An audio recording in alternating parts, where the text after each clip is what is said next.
위서론 비판은 사실은 진서론 입증과 똑같습니다. 그래서 단순히 위서론을 반론하고 거기에 머무는 게 아니고 환단고기가 진서고 환단고기의 사료적 가치를 이렇게 세상에 알리는, 그리고 환단고기가 그 인류 역사 문화의 원형 경전이라는 것을 알리는 그런 차원에서 진행이 돼야 됩니다. 자, 질문을 하겠습니다. 혹시 규원사를 읽어보셨나요? 읽어보신 분 한번 손 한번 들어보실래요? 예. 규원사를 잘 안 읽는 것처럼 일반인들도 환단고기를 사실은 잘 안 읽습니다. 그래서 환단고기 위서론자들의 구성을 제가 한번 이렇게 생각을 해봤는데요. 안 읽어본 사람이 대부분이다. 그리고 대충 읽은 사람이 극소수고 관심이 없는 사람이 또 그만큼이 있다라고 생각을 합니다. 왜냐하면 위서론 비난을 하는 사람들이 글을 보면 그 역사를 몰라요. 역사를 모르고 환단고기에 어떤 내용이 담겨 있는지도 모르고 단지 이제 나무위키나 그런 초록불이나 이런 사람들이 주장하는 거를 그냥 퍼져나르는 수준입니다. 그래서 이 나무위키가 이제 사실은 이 위서론의 근원지가 되고 있는데요. 물론 그 나무위키는 누가 만들었냐, 누가 쓰고 있냐, 초록불 이문영이 거의 쓰고 있습니다. 대부분의 글을. 그 다음에 환단고기 용어와 출처에 대해서, 용어의 출처와 변형에 대해서 이렇게 상세하게 그 표를 만들었습니다. 굉장히 분석이라고 하기도 그렇지만 분석을 철저하게 하죠. 그래서 대한민국 역사를 환단고기를 통해서 날조했다. 이렇게 육하 원칙에 의해서 이유립이 이렇게 했다는 겁니다. 그리고 태백교의 경전으로 쓰기 위해서 만든 거다. 이런 식으로 이렇게 표현을 하고 있습니다. 그래서 기승을 부린 환빠들이라고 하는 그 제목이 있는데요. 이 사람들은 사람으로 취급을 안 해요. 환단고기를 얘기하면 그냥 환빠고 벌레고 박멸해야 될 그런 대상으로 봅니다. 그러니까 제가 좀 소름 끼치는 게 그런 부분이에요. 어떻게 사람을 역사관이 다르다고 해서 어떤 곤충, 벌레, 무슨 없애야 될 그런 걸로 이렇게 묘사를 하는가, 그런 생각이 드는데요. 그리고 이 전파 논리도 이제 분석을 하는 건데요. 동북공정이나 일본 교과서 왜곡을 비난하면서 또 20만 권 수거해서 불태웠다고 분노를 기성사학계로 돌린다. 우리나라가 세계문명의 원조다. 환국 수미리국은 수미르다. 이런 얘기들을 하면서 분노를 일으켜서 환단고기가 진짜다라고 이렇게 주장을 한다는 겁니다. 그래서 이 환단고기 독후감 대회를 했던 포스터도 이렇게 올려놨고요. 그 다음에 이거는 이제 환단고기를 낱낱이 이제 파헤치는 거죠. 사실은 낱낱이 파헤쳐서 이유리 선생이 이렇게 환단고기를 창작을 했다. 환단이기 1971년 커바란에 나온 겁니다. 혹시 이 책 갖고 계신가요? 이 커바란에 나온 걸 이제 이문영이 파헤쳐서 이 책을 쓴 거예요. 이 책을. 이 책은 그 이유리 선생님이 1965년부터 쭉 그 커바란이라고 해서 단학회의 그 단학회 봅니다. 이게. 이 내용이 다 들어있는 건 아니고요. 여기에 이제 일부가 들어있고 일부분은 빠져있고 합니다. 그래서 이건 이제 영인본이라 보시면은 읽기가 되게 힘들어요. 이 커바란에 있는 내용들을 낱낱이 파헤쳐서 이유립이 쉽게 얘기하면 1965년부터 이렇게 환단고기를 만들어 왔다라는 걸 이렇게 보여주려고 쓴 책이 바로 이 책입니다. 그래서 이 책은 이전에 썼던 만들어진 한국사를 업데이트한 내용이고요. 사실은 주로 커바란의 내용을 이렇게 분석을 해서 환단희귀, 세계문명 동원론, 또 동양 문명사 원론을 비판한다. 그리고 환단고기 해가지고 이렇게 비교를 해놓은 거예요. 원문을 하나하나를. 이거는 예전에 규원사화나 그 민족사학 쪽에 있는 그런 원문, 우리 사서들을 비난하기 위해서, 위서로 만들기 위해서 했던 방법하고 똑같습니다. 그 다음에 이제 가장 많이 알려져 있는 게 이 지도죠, 지도. 그 시베리아부터 저 동남아시아까지 황국이 있었다라고 주장한다라는 거예요. 이렇게 주장합니까? 이거 정말 무식한 얘기거든요. 단군 세기를 또 분석을 해놨습니다, 상세하게. 그리고 단군 제2년 연도별로 이렇게 분류를 해놨습니다. 그리고 청동기 문화권으로 보는 고조선에서 문화권별로 이렇게 분류를 해놨고요. 그다음에 용어의 문제. 그래서 뭐 많이 들어보셨죠? 근대 용어의 뭐 문화나 공화나 그 권리나 뭐 문명이나 이런 것들은 예전에 고전에 나오는 그런 그 단어의 뜻과 지금 쓰는 뜻이 다른데 환단고기에 있는 근대 용어들은 고전에 나오긴 하지만 실제 사용하는 뜻은 고전에 있는 뜻이 아니다라고 주장을 하는 겁니다. 이런 문제. 이 문제에 대해서 이제 위서론이 무엇인가 도대체 이거에 대해서 이제 설명을 드리겠습니다. 위서론은 뭐 서지적 비판이다, 뭐 문헌고증이다, 사료 비판이다 여러 가지 이야기가 있는데요. 쉽게 설명을 드리면 환단고기 안에 있는 오종사서의 저자 이들이 정말로 환단고기를 썼는가, 또 환단고기로 합본을 해서 교율하고 편저하고 현토에 불을 붙였던 세 분에 대해서 이분들이 실존 인물인가, 정말로 했는가, 이런 것들을 이제 하나하나 이렇게 비판하고 이렇게 검증하는 과정이 바로 서지적 비판입니다. 근데 환단고기를 비판하는 사람들의 아마도 70~80% 이상은 환단고기 안에 5권의 사서가 들어가 있는 걸 몰라요. 그러니까 환단고기가 어떻게 구성이 되어 있는지조차 모르는 겁니다, 사실은. 전례 과정에는 우리가 잘 알고 있듯이 조선왕조실록 수서령에 이 환단고기 안에 들어가 있는 그런 원사료들의 서명들이 나오죠. 그 문제. 그리고 신제비사가 실제 고려사에 인용이 되어 있고 또 상공유사에도 인용이 되어 있습니다. 그런 문제들. 그리고 별본의 존재라는 게 있습니다. 이게 뭐냐면 삼성기가 있다고 하면은 이 삼성기가 한 권만 쭉 내려오는 게 아니고 중간중간에 제목을 바꾸기도 하고 저자를 바꾸기도 해서 별본이 존재를 합니다. 그러니까 내용은 대동소이한데 다른 책처럼 해가지고 이렇게 내려오는 게 있어요. 그러니까 필사하는 과정에서 서로 이렇게 이름을 바꾸거나 내용을 조금 바꾸거나 하는 착오가 일어나거나 하는 그런 것들을 이제 별본이라고 합니다. 그리고 편저 과정에 대해서 해야 되고요. 그 다음에 이제 문헌고증은 뭐냐면 이 사서가 정말로 역사적 사실을 담고 있느냐 하는 문제입니다. 그리고 사서 안에 있는 모든 사서는요, 모든 고전은 오자와 탈자가 있고요, 보탬과 깎임이 있습니다. 삼국유사든 사마천의 사기든 아무리 유명한 책, 뭐 아무리 이름난 뭐 노자의 도덕경도 사실은 누가 썼는지 모르잖아요. 얼마나 그게 그 첨가가 됐는지 전혀 모르고, 그래서 모든 사서와 고전은 반드시 이런 문헌 고증을 거치게 돼 있고, 또 대부분은 사실은 이런 그 오자와 탈자나 보탬과 깎이는이나 이런 것들이 발생할 수밖에 없습니다. 그 수천 년의 세월 동안 전해져 내려오면서 어떻게 그 원본 그대로 내려오겠어요. 이런 걸 토대로 해서 이제 비판을 하는 건데요. 그래서 사서란 건 도대체 뭐냐라고 했을 때 최재석 전 교수님이 이런 얘기를 했습니다. 이분은 이제 작고하셨는데요. 일반적으로 사료 비판이란 그 기록의 사료적 가치를 따지는 것이다. 이게 가장 핵심이에요. 역사적 사실을 담고 있느냐 아니냐가 중요한 것이지 그 일부의 오류를 가지고 그걸 위서로 하는 것은 잘못된 것이다라는 거예요. 그래서 역사적 사실을 기록한 것인가, 그렇지 않으면 허구의 사실을 기록한 것인가로 나누게 된다. 즉 사료 자체의 진위 여부부터 따진 다음에 과실, 착오, 모순 등을 아울러 따지게 된다. 근데 거꾸로 하고 있어요. 위서론자들은 이걸 뒤집어서 일부의 과실과 착오와 모순들을 토대로 해서 전체를 위서로 모는 거예요. 그러다 보니까 역사적 사실에 대한 검증 자체를 안 하고 있는 겁니다. 자, 뭐 대표적인 게 이런 거죠. 삼성기는 아남, 원로, 동중의 세 성인에 대한 기록이다 라고 이렇게 주장을 합니다. 세조실록에 나오죠. 아남로, 원동중, 삼성기라고 분명하게 나옵니다. 분명히 나오는데 이걸 이제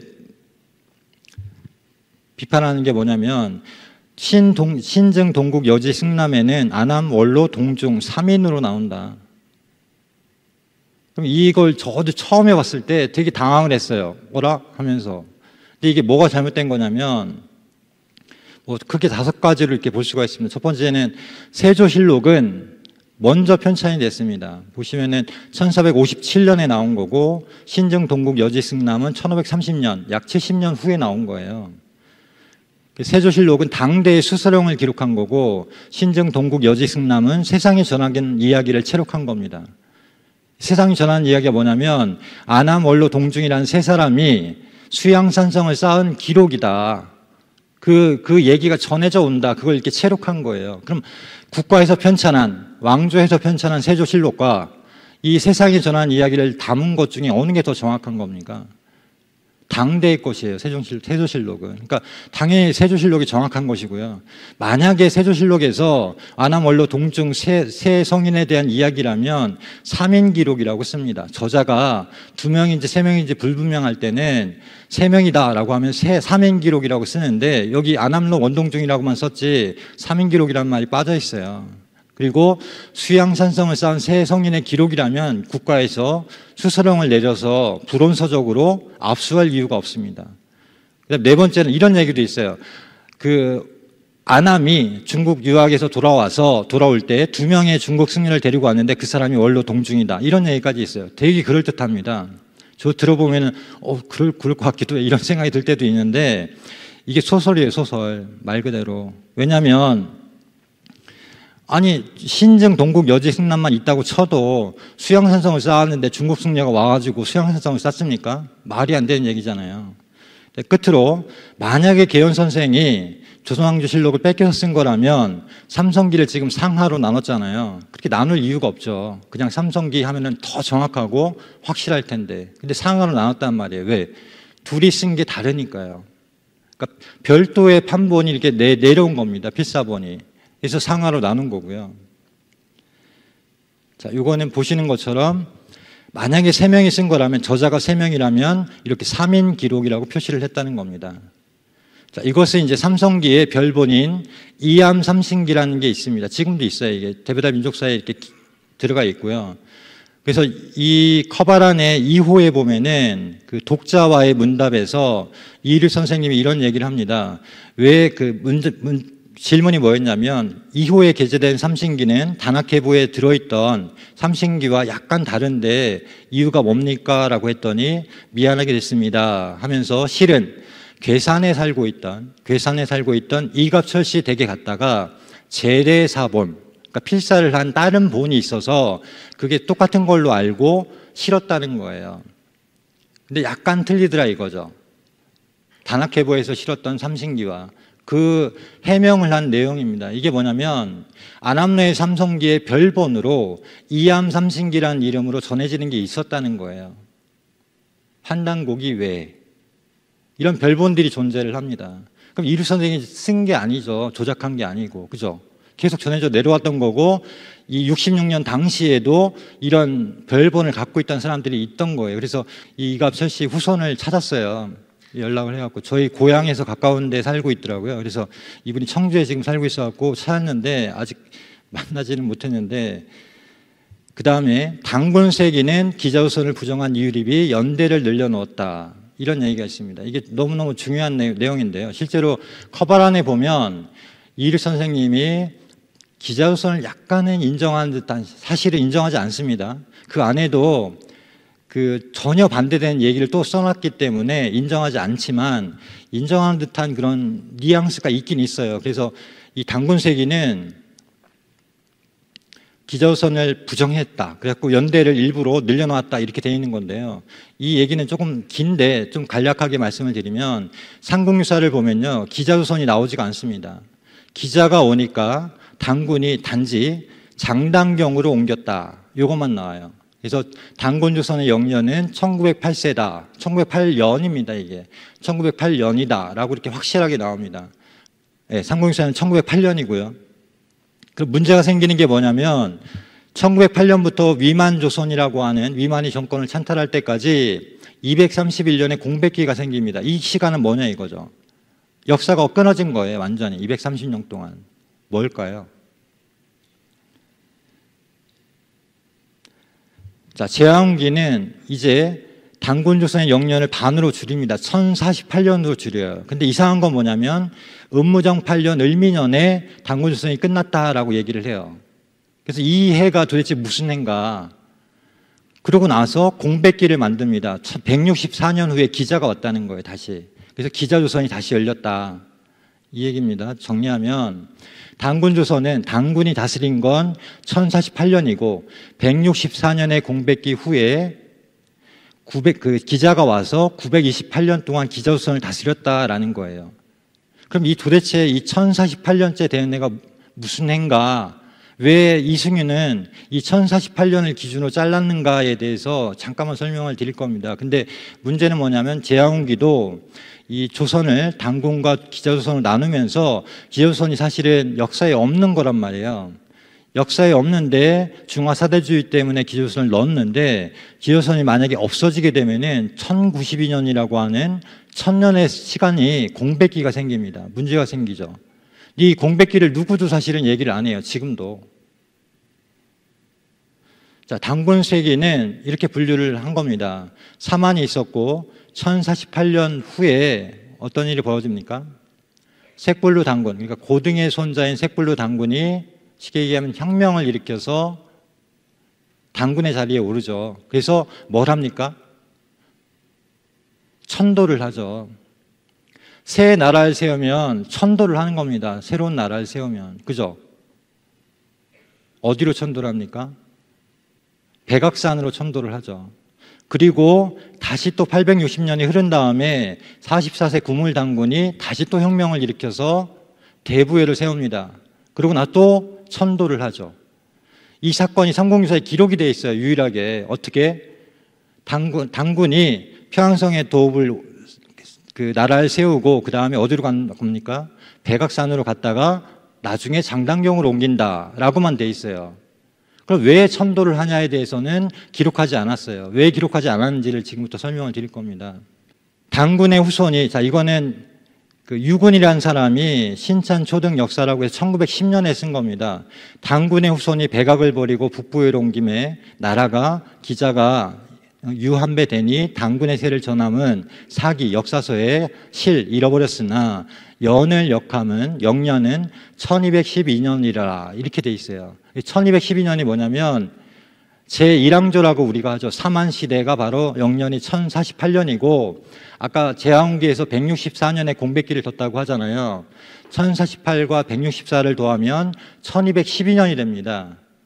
여기까지가 단군 조선이다라고 인정을 하는 거예요. 기자조선을 인정한 사람들은. 그래서 이 1212년이 단기고사와 규원사화에 그대로 반영이 되어 있습니다. 그래서 왜 단기고사와 규원사화는 왜 1200년대로 자꾸 이렇게 영년을 잡느냐, 이것 때문에 그래요. 단군의 영년은 1048년 플러스 164년에 끝나고 기자가 왔을 때 기자조선으로 넘어갔다라는 거예요. 그래서 단기고사 규원사화는, 단기고사는 아예 기자조선에 그걸 인정을 해버리고, 규원사화는 차마 기자조선을 인정을 안 하고 열국시대로 넘어갔다라고 이렇게 바꿔놨습니다. 근데 단군세기는 정확하게 한 거예요. 사만, 삼주선, 대부회로 바뀌었다. 다만 이것도 다 단군조선이다라고 한 겁니다. 자, 이렇게 된 겁니다. 정리하면 단군세기는 금방 말씀드린 것처럼 사만, 삼주선, 대부회로 바뀌는데, 이 중간에 백악산으로 천도하고 장단경으로 천도하고 하는 과정이 있는데요. 조선의 유학자들이 기자조선을 넣기 위해서 넣어야 되는데 어디다 넣느냐? 당연히 이제 기자가 동쪽으로 왔다고 하는 주무왕 원년을 넣어야 된단 말이에요. 근데 기점이 있어야 될 거 아닙니까? 어떤 사건이 있어야 되고, 그래야만 명분이 설 거 아니에요. 근데 명분을 삼은 게 뭐냐면, 이승유가 명분을 삼은 게 쉽게 얘기하면 혁명사건입니다. 이 색불로 단군의 혁명사건이 유학자들의 어떤 전통으로 보면은 이건 잘못된 거다 해가지고 단군조선 이때 끝난 거다라고 해서 이때를 분기점으로 삼은 거예요.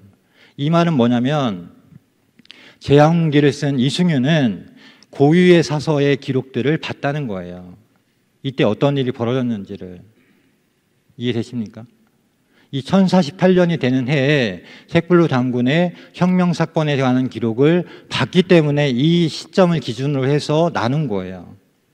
팔조의 가르침과 머리를 올리는 예의와 정정과 양잠을 가르쳤냐 하는 문제입니다. 일단 옥례가 나오죠. 그죠? 홍산문화 지금부터 6500년 전입니다.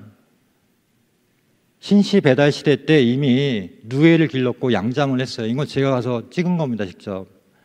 네, 이렇게 옥례가 나오거든요. 양잠을 했다는 거고, 비단 옷을 입었다는 거고, 가죽신을 신었어요. 이거 신발골입니다. 이 위에 가죽을 대고 자르고 꼬매요. 그래갖고 신을 만드는 거거든요. 이 고조선 시대 때도 이미 이런 가죽신을 신었다는 거고, 그 다음에 정전법에 대해서도 맹자에 보면 나오죠. 백규라고 하는 제자가 맹자한테 물어봅니다. 제가 20분의 1 세법으로 하려고 합니다. 라고 했더니 맹자가 그것은 맹나라의 방법이네. 고조선의 방법이라는 겁니다. 그러니까 기자가 오기 전부터 우리는 정전법을 삼성기나 태백일사 신시본기에 보면은 제일 먼저 하신 게 뭐예요? 환웅천왕이 태백산으로 오신 다음에 뭘 하십니까? 자정여정 하잖아요. 우물을 팠다라고만 알고 있는데 실제로는 뭡니까? 정전법이에요. 그게 사실은 기원이고. 그리고 이거는 당군 세기에 나와 있는 5세 오사구 당군 때 둥궁 구멍이 뚫린 패전을 주조하였다라고 하는 기록이 있습니다. 주원공 패전이라고 돼 있어요. 이 기록을 가지고 박사학위를 쓴 거예요. 인하대학교 그 송옥진 박사님이. 이 주원공 패전 이 5글자를 가지고 정말 당군 조선 때 조개화폐를 사용을 했느냐. 왜 대전자 유적에서 이 쇠로 만든 조개화폐 모양의 그게 나왔어요. 그걸 가지고 시작을 한 겁니다. 그러니까 이 당군 세계의 기록을 완전하게 입증을 해준 거죠. 그래서 이 논문에 대해서 이거는 누구나 할 수 있어요. RISS라고 해서 사이트에 가셔가지고 그 논문 검색 사이트입니다. 여기서 환단고기로 해서 쳐보세요. 검색을. 그러면은 제가 검색을 했을 때 123편이 나왔고 그 중에서 제가 다 세봤습니다. 그 제목으로 다 봤습니다. 진서로운 논문은 90편, 위서로운은 10%밖에 안 됐습니다. 그럼 이 얘기를 하면은 사람들이 또 반론을 펴는 게 뭐냐면 이 진서로운 논문이라는 게 환단학회랑 뭐 내종합교육대학이나 이런 어떤 특수한 곳에서만 얘기를 한다라고 하는데 중요한 건요. 이 논문이라는 건 뭐냐면 그 사서의 사료적 가치를 논하는 거지 뭐 쉽게 얘기하면 양으로 승부 보는 게 아니에요. 학회 정식으로 기재를 한 논문들입니다. 다. 그래서 환단고기 안에 이렇게 이런 사료적 가치가 있다라고 입증을 한 거기 때문에 이 논문을 무시할 수가 없는 거예요. 전혀. 한 명 있었다고 해도. 자, 그 다음에 조선왕조 실록에 보면은 동방의 성인이 누구냐라고 했을 때 이 승지 서영수가 정조에게 직접 간언을 합니다. 뭐라고 하냐면 당군은 우리 동방에 맨 먼저 나온 성인으로서 편발계수의 제도를 제정하였고 분수와 예절을 가르쳤고 모두 당군이 창시하였다 라고 돼 있어요. 기자가 아니라 당군이라는 겁니다. 이 조선 말에도 이걸 알고 있었던 거죠. 그 다음에 이 팔조금법에 대해서도 뭐 기자가 팔조의 가르침을 폈다라고 하는데 이 태백일사 사만강경 공기에 보면은 색불로 당군 4년에 금 8조를 정했다 해가지고 1조부터 8조까지가 나옵니다. 그죠? 한서 지리지에도 이게 나오는데요. 이 태백일사 사만강경 공기에는 색불로 당군 때라고 돼 있고 삼성기에 보면은 이게 어디에 있습니까? 구물 당군 때라고 나와요. 조금 기록이 다른데 이 태백일사 기록을 더 우선해서 이렇게 적용을 해보겠습니다. 근데 3조에 보면은 한서지리지랑 다른 부분이 있어요. 한서지리지에는 만약에 남의 물건을 훔친 자는 속죄하고자 하면 50만 전을 내야 된다라고 돼 있어요. 근데 이 기록과 태백일사에 나오는 이 팔조금법이 3조에는 그 집에 노비로 삼는다라고 돼 있는데 뭐가 맞는 거냐라고 했을 때 뭐가 맞는 것 같습니까? 처음에는 자 위서론의 시각으로 보면은 이거 8조 그냥 대충 만든 것 같아, 대충 써놓은 거 아니야? 라고 할 수가 있어요. 그죠? 근데 한서지리지에 있는 이게 틀린 겁니다. 이건 역사학자들도 인정을 해요. 이 50만 전을 내야 되는 건요, 한나라 때 사형수들이 가명을 원할 때 50만 전을 내게 했어요. 그래서 그 풍습을 써놓은 겁니다. 한서지리지에서. 그러니까 이게 가짜예요. 이게 진짜입니다. 자, 그리고 법을 만든다는 건요, 사실은 조금 가혹해지는 거예요. 사회적으로. 그죠? 그러니까 이 중학교 역사 1 교과서 천재교과서에 보면은 이런 얘기가 나오더라고요. 하는 고조선 지역을 통치하기 위해 군현을 설치하고 유민에 대한 억압과 수차를 강화했다. 또 법이 엄격해지면서 법조항도 60여 개조로 늘어났다. 법이 늘어난다는 거는 사실은 엄혹해지는 겁니다. 점점. 그래서 이 천재교과서만 사실은 이 한 군현에 대해서 좀 비판적으로 썼기 때문에 제가 인용을 한 겁니다. 다른 교과서는요, 다 한군현이 중국의 선진 문물을 유입시키는 이동 창구가 되었다. 이런 식으로 써놨어요. 식민사관 그대로를. 생각을 해보세요. 한군현이 있어서 선진 문물의 유입 창구가 됐다면 조선은 더 성장을 해야죠. 성장이 안 됐고 오히려 퇴보를 했어요, 사실은. 자, 그래서 이 단군세기도 별본이 존재를 하는 겁니다. 등사본 환단곡이 단군세기가 나와 있고요. 그 다음에 이번에 그 심당 전서의 성의사원에 보면은 이 북부역이 단군세기, 고기 3일신고가 모두 기록이 등재가 되어 있습니다. 참고 문헌으로.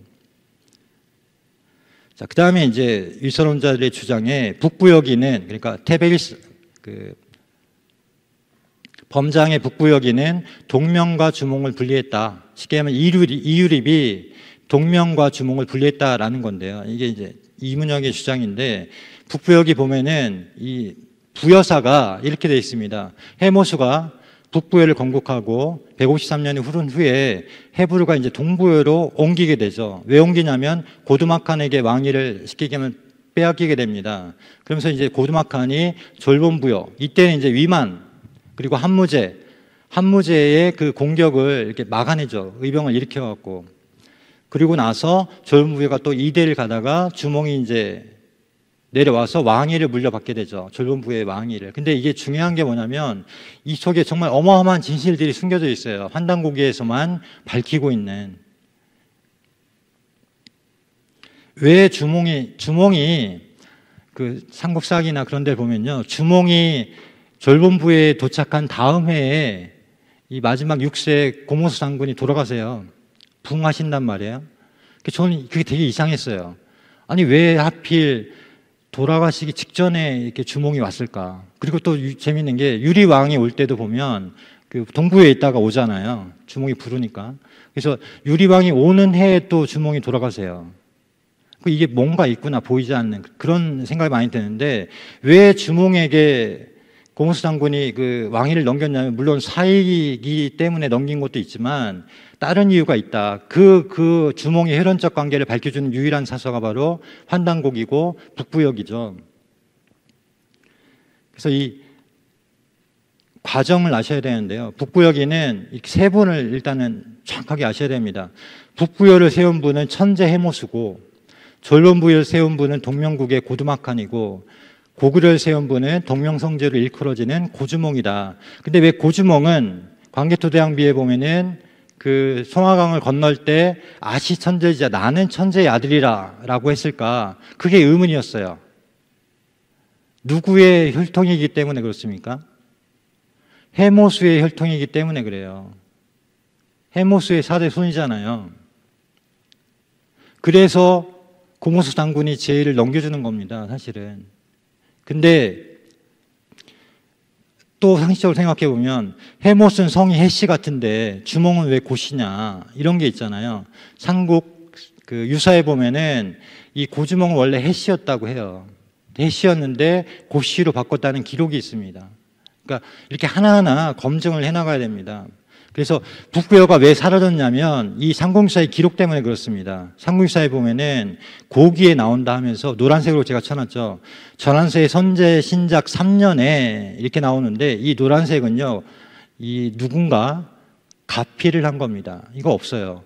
전한서에 이 내용이 안 나옵니다, 아예. 그래서 일부러 연대를 축소하기 위해서 만든 거고, 이 한 문구 때문에 북부여사가 사라진 거예요, 통째로.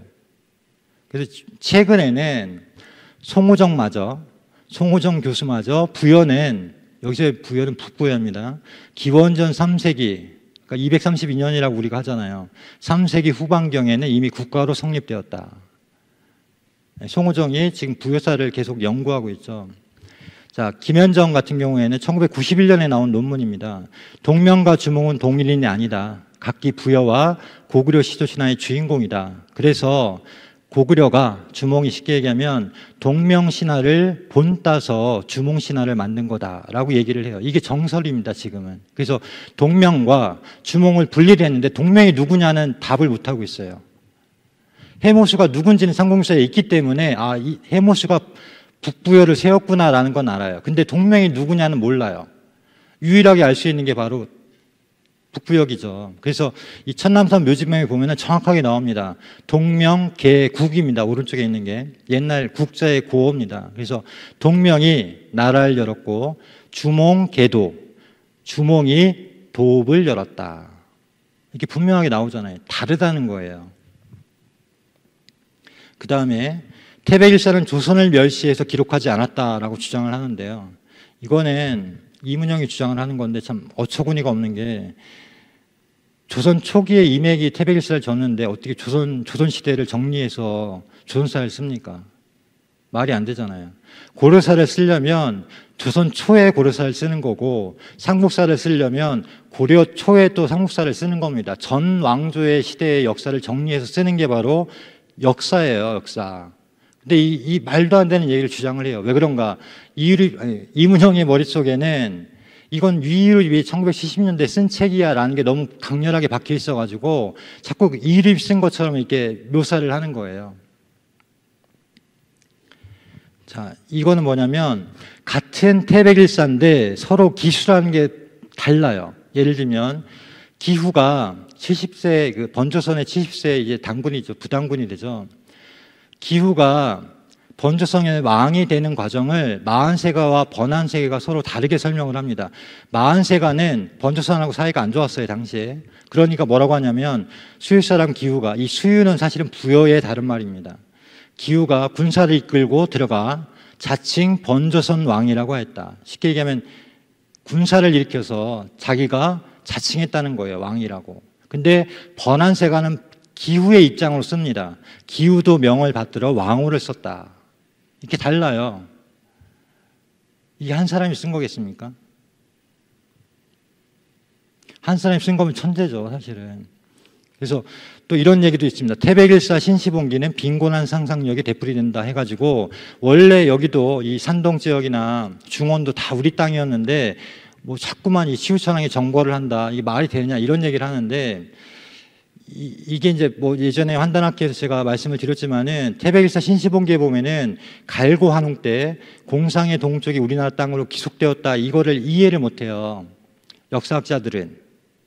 왜냐하면 저에도 말씀드렸지만 황화와 회수는 그 동에서 서로 흐르는데 이 경계를 이상하게 생뚱맞게 남북으로 가른단 말이에요. 근데 이게 밝혀진 게 바로 최근이죠. 이 대홍수가 나면서 물길이 이동했다, 황하가. 원래는 남북을 흘렀다는 거예요, 황하가. 그러니까 이 신시봉기의 기록이 진짜다, 이게 정말 사실이다라는 걸 입증하는 강력한 증거입니다, 이런 거는. 그래서 이것도 사실은 원래는 논문을 써서 밝혀야 돼요. 그러니까 후대에 이건 조작할 수가 없는 거죠. 그 다음에 황국, 신시, 조선의 유적이 전혀 없다라고 하는 얘기를 많이 들으실 텐데요. 왜 없습니까? 홍산문화가 있는데요, 가장 대표적으로. 그래서 홍산문화도 많이 헷갈려 하시는데, 정확하게 얘기를 하면 홍산문화라고 하든가 아니면은 요하문명이라고 하셔야 돼요. 근데 이 요하문명도 사실은 정확한 말은 아닙니다. 왜냐하면 요하문명도 있지만 릉하문명도 있어요. 그래서 이 큰 강을 사이에 두고 문명이 펼쳐지기 때문에 중국 사람들은, 중국 학자들은 요하를 중심으로 했다라고 요하문명이라고 하는데, 우리 입장에서 보면은 요하문명, 릉하문명이 다 합쳐야 돼요. 그래서 그 이영구 박사인가요? 그분은 발해연한 문명이라고 하자, 그게 더 포괄적이다라고 하는데 그것도 맞는 말이에요, 사실은. 그래서 이 홍산문화는 시대별로 구분이 돼 있는 겁니다. 시대별로. 그래서 기본적으로 이렇게 7가지 정도는 아셔야 돼요. 소화서, 흥룡화, 조부국, 홍산, 소화연, 하가점, 하층, 상층 문화로 이렇게 전개가 됩니다. 물론 이 중간중간에 따로 있어요. 사회문화도 있고 그 위영자 문화도 있는데, 그 큰 것만 보면 이렇게 7가지로 나눌 수가 있는 겁니다. 그 중에서 황국시대에 해당하는 거, 신시베다 시대에 해당하는 거, 당군조선 시대에 해당하는 문화 시기가 분명하게 존재를 합니다. 저도 가봤어요, 여기를. 그래서 이 가이석산을 기준으로 해서 이 동쪽과 동북이죠, 동북과 이 중원과는 완전히 문화가 차이가 납니다. 완전히 다른 문화예요. 왜 가이석산에 왜 중국의 뭐 7대 황제인가 9대 황제가 올라가지고 자기가 황제가 되면, 쉽게 얘기하면 가이석산에 올라가지고, 저도 올라가 봤어요. 가족산에 올라가지고 이 발해를 바라보면서 이렇게 시를 읽거든요. 왜 그럴까요? 거기가 바로 자기들의 땅의 동북 경계이기 때문에 그래요.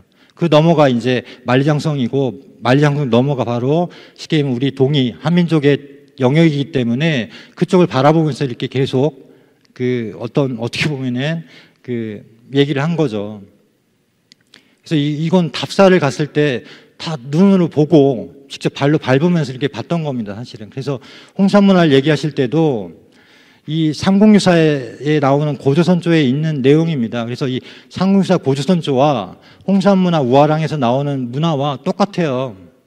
그 고조선조의 내용 그대로가 나옵니다, 지금 홍산문화에서. 이것도 마찬가지고요. 근데 이 주원유공은요, 삼국유사에는 안 나와요. 우리 환단고기에만 나오는 거예요.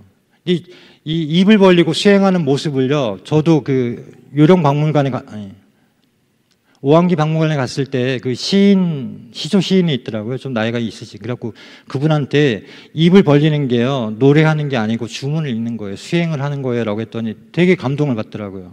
자기는 전혀 생각을 못 했다고 하면서.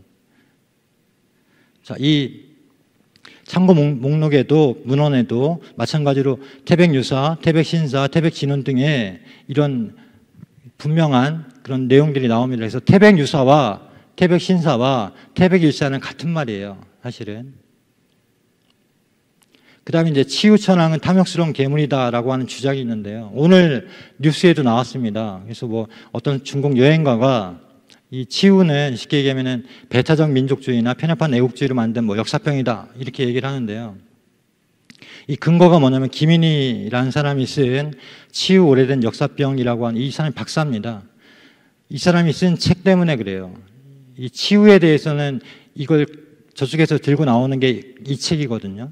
그래서 이거에 이제 반박하는 논문이 두 편이 있더라고요. 정경희 교수랑 박병석 박사가 쓴 논문이 있어갖고 제가 두 논문을 조합을 해갖고 스토리로 만든 게 있습니다. 그래서 관자에 보면 이런 말이 나옵니다.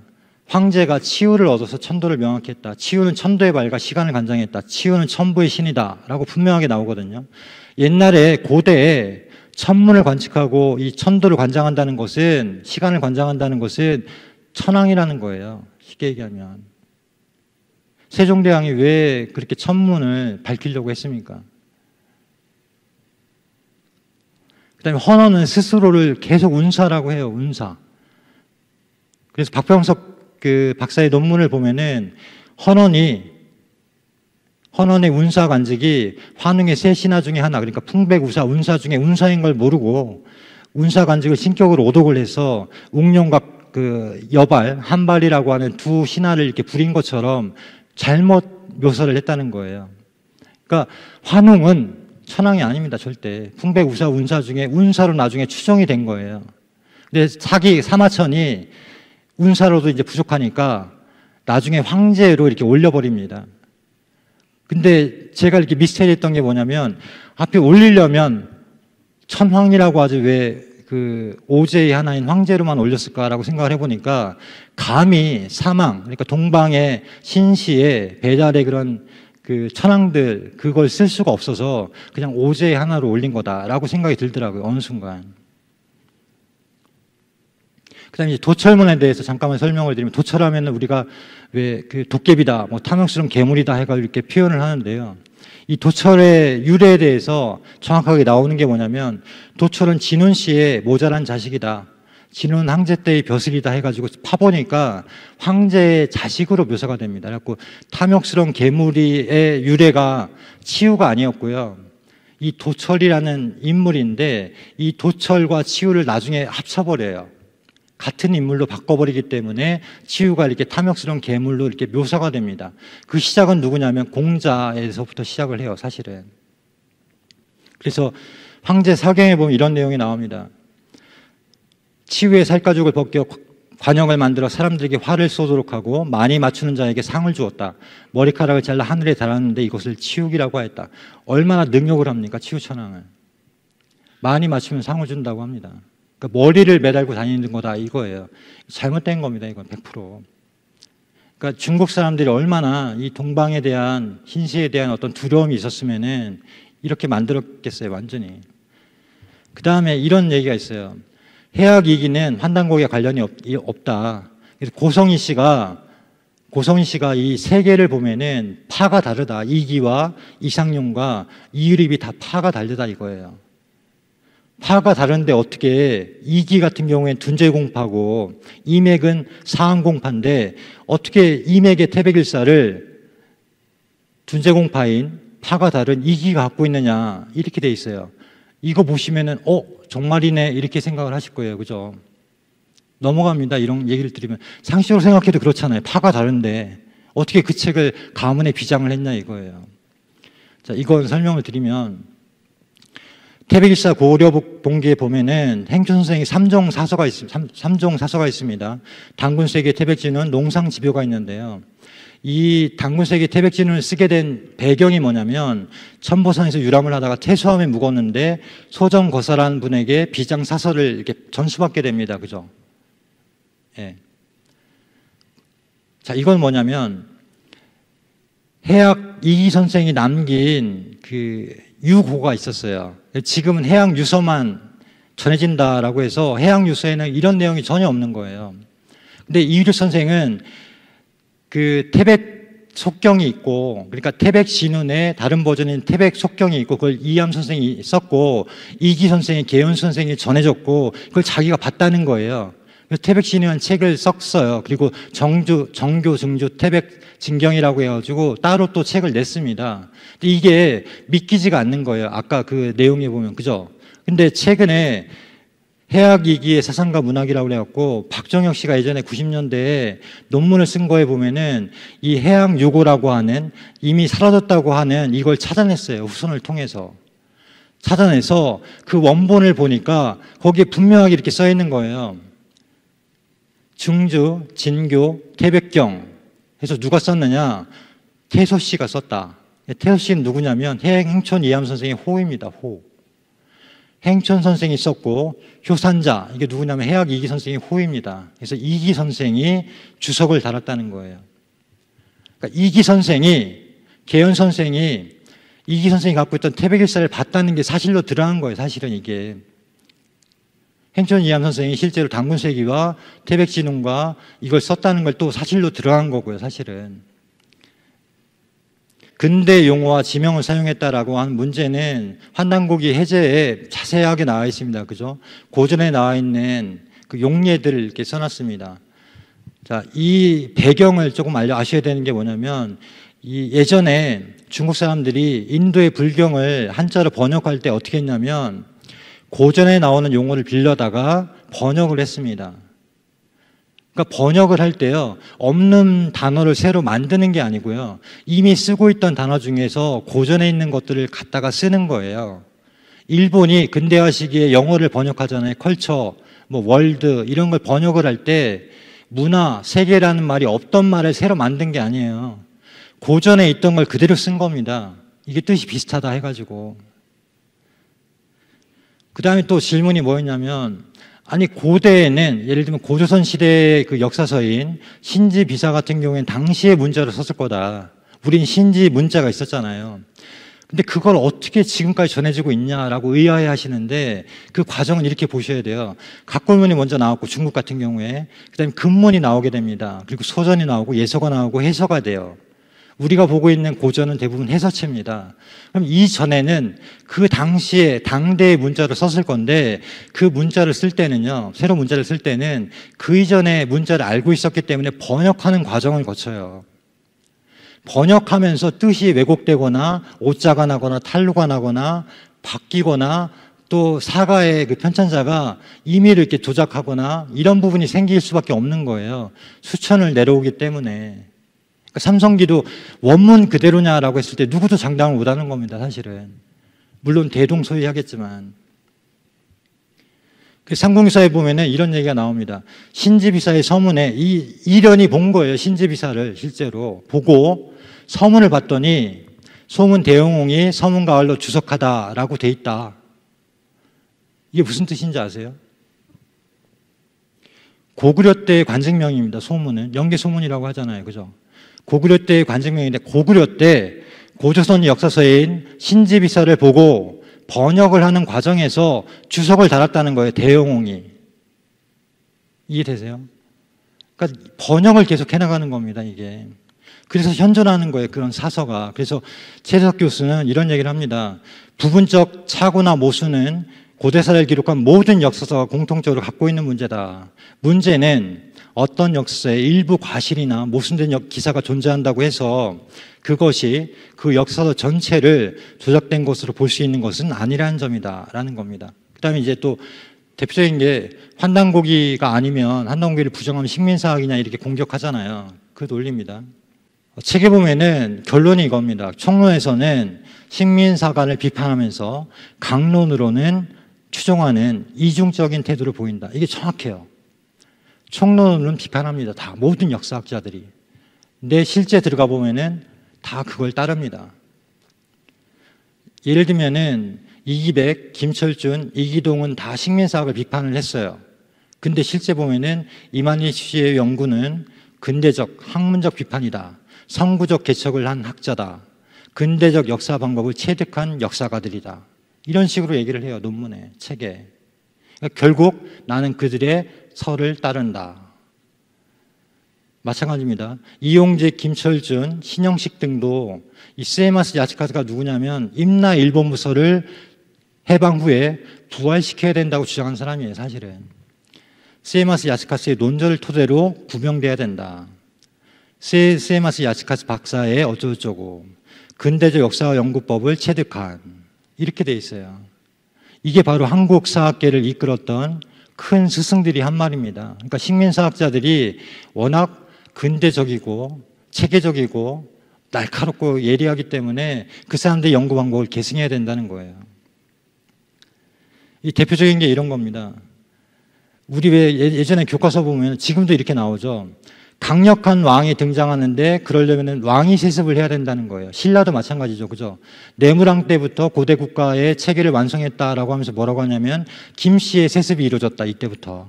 그전에 박석김 서로 삼성 교환을 하다가 내무랑 때 비로소 김씨들이 계속 부자 세습을 했기 때문에 이때부터 고대 왕국 체계가 갖춰졌다라고 하는데 이건 이만희 씨류가 얘기한 겁니다. 이만희 씨류가. 이걸 그대로 가르쳐요. 그리고 또 하나는 신라의 이름이 중국 사료에 처음 나타난 연대가 377년이기 때문에 이때 신라가 국가로서의 체계를 갖췄다라고 하는 논리도 만들었거든요. 스에마스가. 자, 이걸 똑같이 하는 사람이 있습니다. 간단해요. 그 내용을 그렇게 분석을 해보니까 신화이거든요. 이 내용을 보면요. 유아문명을 부정을 하고 쉽게 얘기해서. 그러니까 홍산문화라고 하는 우리 그 고조선과 그 이전의 시대를 완전히 이렇게 부정을 하고요. 그 다음에 단군기자 위만조선이라고 하는 삼조선서를 아직도 그 정설로 이렇게 만들려고 하고 있고, 그 단군을 동북 지역의 원시 신앙, 이게 무슨 얘기냐면 평양을 중심으로 해서 그 고 지역에 만들어졌던 그 신앙의 형태다. 그게 바로 단군 신화다. 이렇게 하는 거예요. 이거는 예전에 계속 제가 말씀드린 것처럼 식민사학자들이 단군을 부정하기 위해서 만들었던 논리입니다. 그 다음에 관자에 처음 나오기 때문에 관자가 쓰여진 7세기에서 8세기경에 고조선이 나타났다. 처음으로 국가체계를 갖췄다라고 하는 거예요. 완전한 식민사학이거든요. 그대로. 그걸 똑같이 지금 EBS에 나와서 하는 거예요. 자, 우리 얘기 중에 가야도 똑같죠. 가야도 무슨 그 육가야 체계 해가지고 마치 연맹국가 자체가 강력하지 않은 고대국가다라고 하는 식으로 하는 게 이 이만희 씨 유로부터 시작을 합니다. 고구려가 초기에 오부적 체제로 해가지고 왜 오부 많이 들어보시죠? 손오부, 전로부, 계로부 해가지고 강력하지 않았다라고 하는데요. 실제로는 강력했어요. 고구려 초기부터 유리왕 때부터 막 요소로 그 요동을 경략하고 모분왕 때는 요소에 아예 그냥 북경 있는 데까지 이렇게 공격을 하거든요. 처음에 이렇게 강력하지 않았으면요. 오부적 체제라는 게, 오부 체제라는 게, 연맹국가라는 게 정말 이렇게 나약한 거였으면 그렇게 할 수가 없죠. 당시 한나라였는데. 그래서 이 신라가 이렇게 어떤 영토를 넓혀가는 것을 침략이다, 정복이다, 합병이다 이렇게 용어로 쓴 것도 마찬가지로 식민사학자들의 논리입니다. 우리가 전쟁을 일으키면, 우리가 어떤 영토 수복을 하려고 하고 통일전쟁을 하려고 하면 그걸 침략이라고 표현을 해요. 중국이 쳐들어오면 그건 정벌이 되는 거고.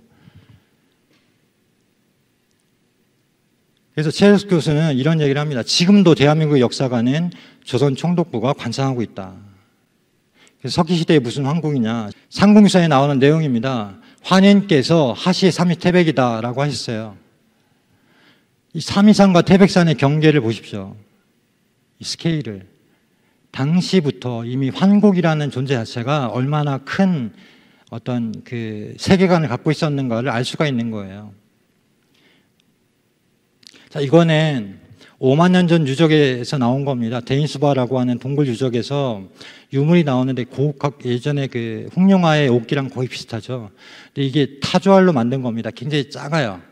작은데 이 타조알이 어디서 났는가 원산지를 분석을 해보니까 바이칼 또는 몽골에서 왔다라고 이렇게 확인이 된 거예요. 바이칼하고 몽골이면 아마 한 5천, 6천 킬로가 될 겁니다.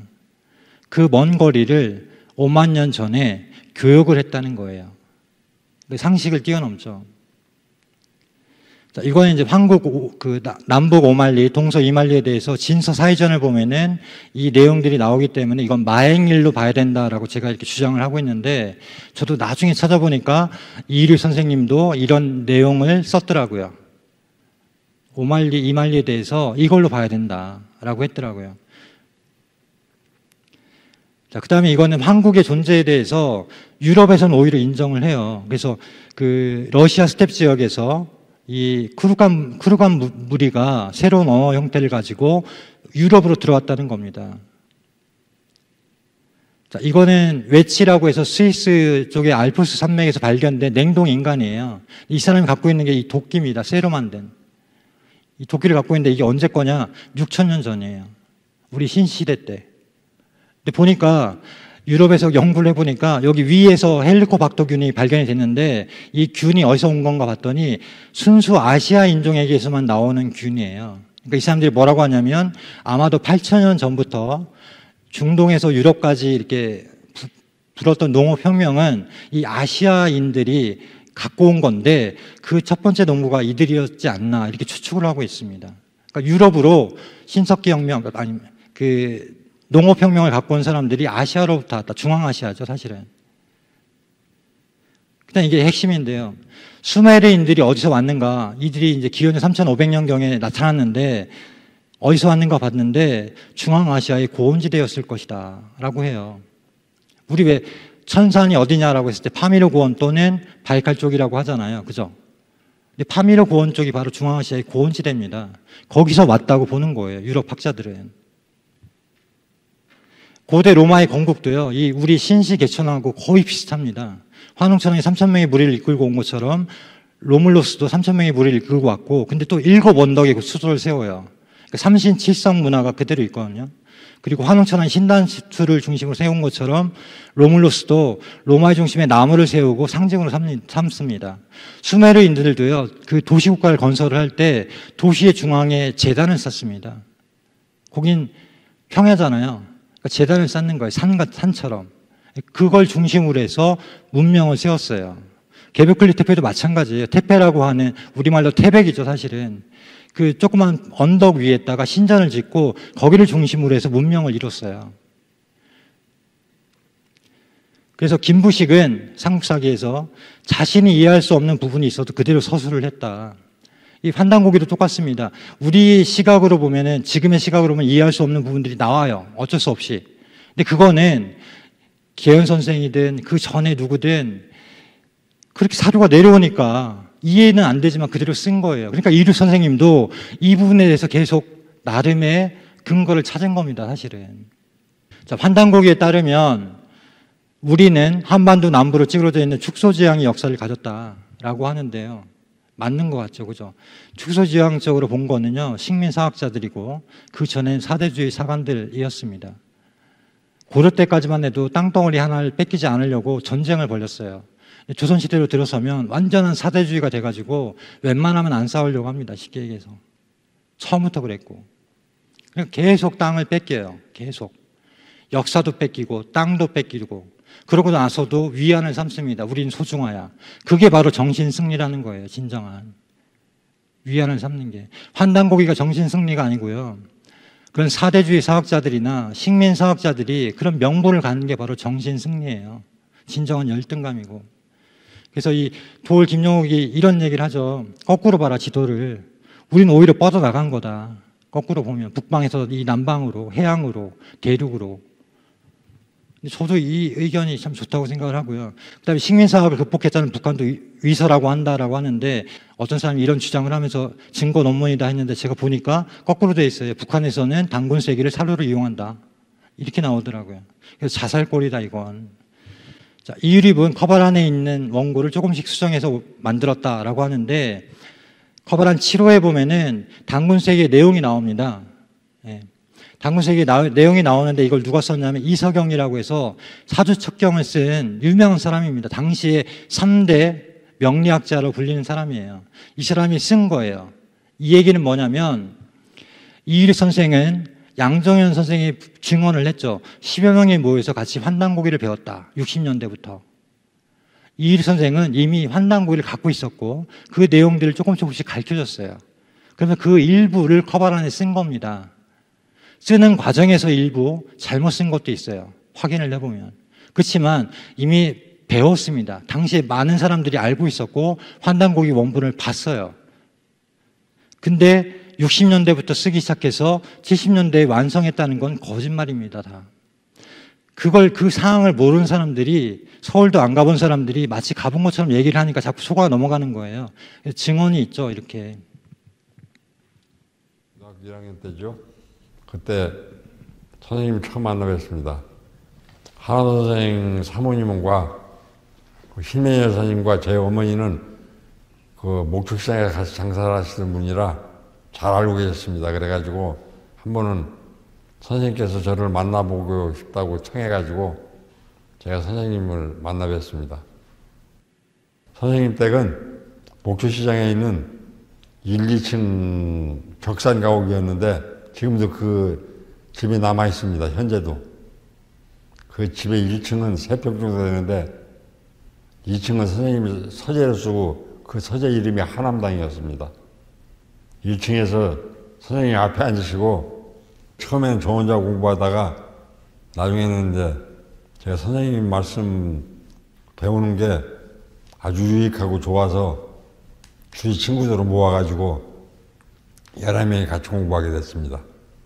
모임 이름은 회의광자였습니다. 제가 처음에 환단고기를 본 건 1960년대 고등학교 1학년 때 선생님 댁에서 그 계율 선생이 목판 인쇄를 한 그걸 봤습니다. 책을 너무 소중하게 다뤄서 그 오랫동안 갖고 계시면서 책이 깨끗했습니다. 그 특징이 있습니다. 그 모양은 색깔도 비슷하고 엮은 것도 같은데 다만 환단고기라고 이렇게 써 있습니다. 예, 시간이 없어서 여기까지 보겠습니다. 이렇게 증언을 하잖아요, 분명하게. 그죠? 이석영 씨도 당시에 환단고기를 본 겁니다.